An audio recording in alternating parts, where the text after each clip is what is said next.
Hey, it's the street team here. I'm Zach Clark. We are at the Angad Arts Hotel, and I'm sitting across from Vanessa, who is the art connoisseur here. So please tell me a little bit about the Angad and how it got its name. I could do that. Angad Arts Hotel is named after Angad Paul. He's one of the co-founders of the hotel, along with Steve Smith of the Lawrence Group. So here in Grand Center, Lawrence Group has done a lot of development, and Steve and Angad met when this building had been abandoned. So it was originally the Missouri Theater from the 1920s. Yeah, it's the original home of the Radio City Rockettes from New York. That's cool. So I love the fusion of like art and the hotel because it has this comfortable creativity space here. Whose idea, like whose focus was that? So I would like to say it's a collaboration. Steve Smith is a great appreciator of art. Angad Paul was producer of a movie. He was really involved in the arts, and I think that was part of his input, that he wanted an arts hotel, and we had a space to put it in. So. Right.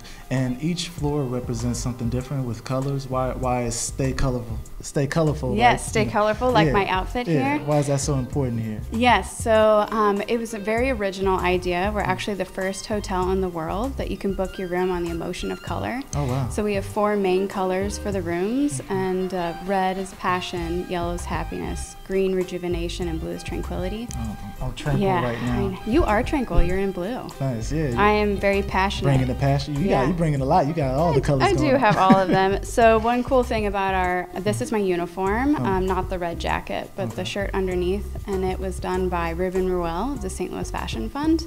And I do believe they chose this fabric because it incorporates all of the emotions, so I'm just an emotional firecracker over here. God brings it all, I see. Yeah, definitely. So tell me about the artists. How many artists do you accommodate, and how do you collaborate with them? Yes, so each of the room's colors represents a different set of artists.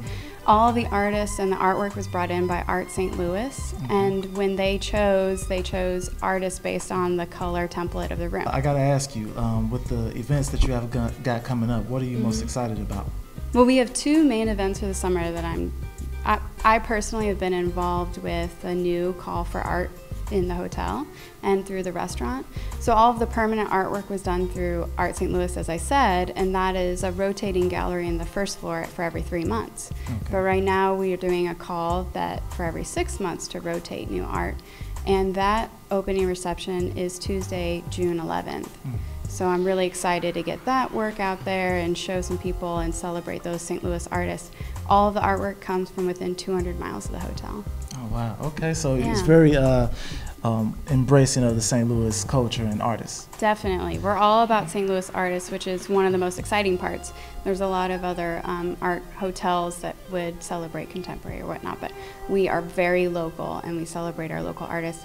One of the other things that's going on through the summer is a concert series on the rooftop, and it's called Live in the Sky, and they have local artists as well as acts coming from out of town, and it's one of the things that is going to bring a lot to the city. Okay. Now I gotta ask you before, because the people need to know this. The reason why they should listen to you, not only are you from St. Louis, but you've lived all over, you know, being involved in different art scenes. So can you just describe like other places you've lived and why St. Louis, why you felt the need to come here and work in the art scene here? Sure, definitely. You could definitely call me a vagabond.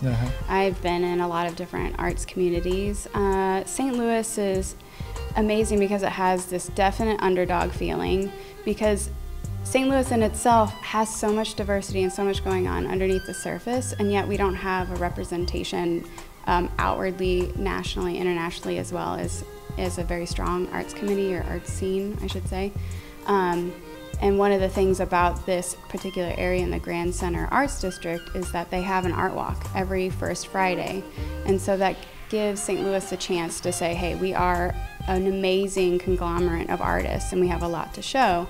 And so for me, having lived in many different areas, that's one of the things I see when I come back to St. Louis. I have worked in arts committees across the country. I've been in art walks all over, and one of the things I'm really excited to see is the walk, the art walk, bringing the artists out. I hope you guys enjoyed the tour. I'm Zach Clark. Back to you in the studio.